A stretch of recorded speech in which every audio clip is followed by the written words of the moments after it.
Hello friends, welcome to bachelor kitchen. இன்றைக்கி கிழங்கடை செய்வது எப்படின்றத உங்களுக்கு சொல்லித்தர போகிறேன். Let's go into the video.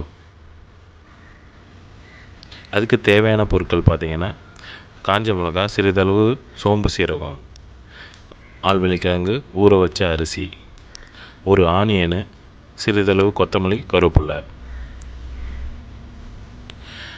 காஞ்ச மிளகாவும் சோம்பு சீரகத்தையும் மிக்சியில் நல்லா தண்ணி ஊற்றி அரைக்க வேண்டியதான். தண்ணி வந்து லைட்டாக போட்டுக்கோங்க.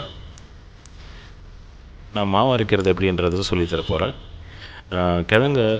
கிழங்கையும் அந்த 2 கப்பு அரிசியை வந்து நான் வந்து ஏற்கனவே வந்து 3 மணி நேரத்துக்கு முன்னாடி ஊற வச்சது, அதையும் சேர்த்து நல்லா அரைச்சிக்க வேண்டியதான். இதில் வந்து தண்ணி சேர்த்து ரொம்ப அரைக்காதீங்க, மீடியமான தண்ணியை சேர்த்து அரைச்சிக்கோங்க. இது வந்து பார்த்திங்கன்னா தோசை மாவும் இட்லி மாவும் அரைக்கிற ப்ராசஸ் தான். அது எப்படி அரைப்பீங்களோ அதே மாதிரி இதில் அரைச்சிக்கோங்க. ரொம்ப தண்ணி சேர்த்திங்கன்னா அப்புறம் வந்து அடை சுடும் போது சரியாக வராது. மாவு ரெடி ஆகிடுச்சு. அதில் வந்து அந்த மிளகா பேஸ்ட்டு, கொத்தமல்லி, கருவேப்பிலை, தேவையான அளவு உப்பு சேர்த்து கரைச்சி வச்சுக்கோங்க. அவ்வளோதான், நல்ல கன்சிஸ்டன்சி வந்துடுச்சு. ஆனியன் வேணுன்றவங்க ஆனியன் சேர்த்துக்கோங்க. ஆனியன் சேர்த்து தோசை போட்டிங்கன்னா, அடை போட்டிங்கன்னா நல்லா டேஸ்டியாக இருக்கும்.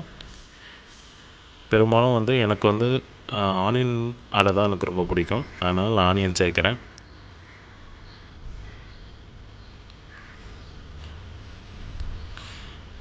மாவு ரெடி ஆகிடுச்சிங்க, கலந்து வச்சது.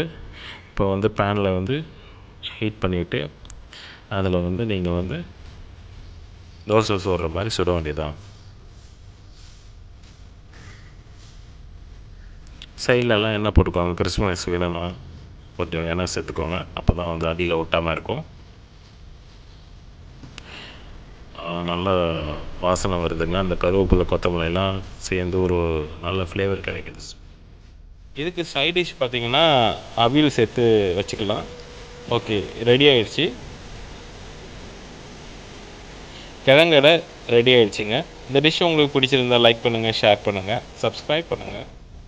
கூடவே பெல் பட்டன் ப்ரெஸ் பண்ணுங்கள். எங்களுடைய அடுத்தடுத்த வீடியோ உங்களுக்கு அப்டேட் ஆகி வரும். தேங்க்யூ.